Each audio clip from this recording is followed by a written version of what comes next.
Assalamualaikum warahmatullahi wabarakatuh. Saya Yudi Pramuka, tukang donat dari Parung, YouTuber tertua di semesta.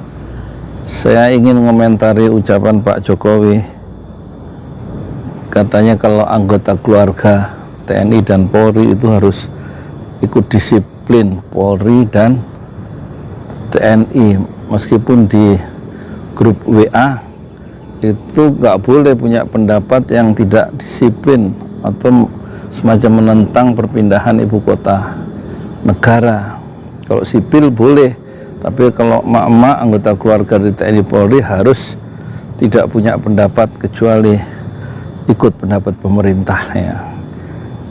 Itu, tapi Pak Jokowi bilang kalau yang sipil boleh beda pendapat ya.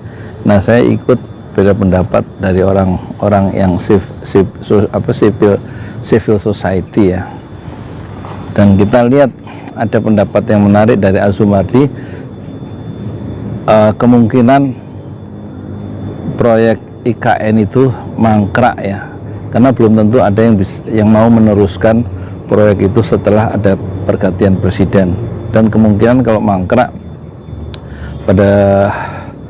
pada masa kepemimpinan Pak Jokowi itu bisa menghabiskan 200 sampai 300 triliun, dan kemudian tidak ada yang meneruskan setelah era presiden berikutnya. Dan itu kan eman-eman, bahasanya Azumardi yang orang Padang itu ya, eman-eman itu sayang uangnya, lebih baik dibatalkan, kira-kira gitu.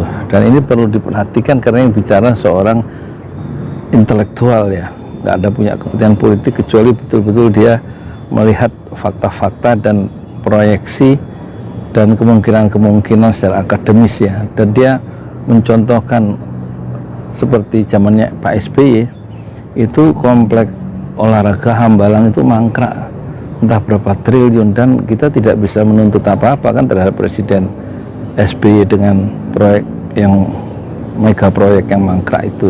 Dan nanti kalau itu ibu kota negara itu mangkrak kan sayang duitnya gitu, lebih baik untuk hal-hal yang lain. Kalau memang diambil dari APBN kan itu pasti akan ngambil nanti dari, kata Azumardi ini, dari kalau nggak dari pendidikan ya dari kesehatan gitu. Jadi berkuranglah ya tingkat kesejahteraan rakyat Indonesia karena ambisi proyek pemindahan ibu kota negara. Jadi ini perlu diperhatikan ya.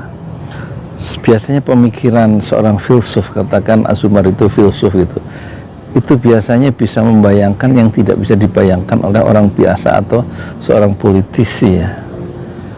Jadi pikiran itu mendahului kenyataan, ide itu mendahului kenyataan, gagasan itu mendahului kenyataan. Azumardi bisa melihat di masa depan kenyataannya proyek IKN itu kemungkinan besar akan mangkrak ya, dan mubazir.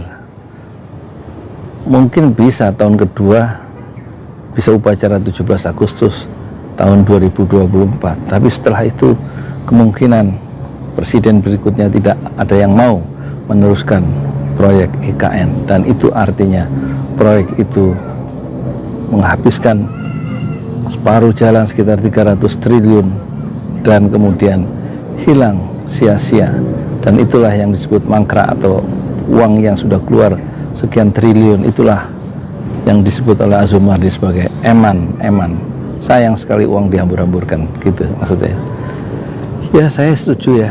Assalamualaikum warahmatullahi wabarakatuh.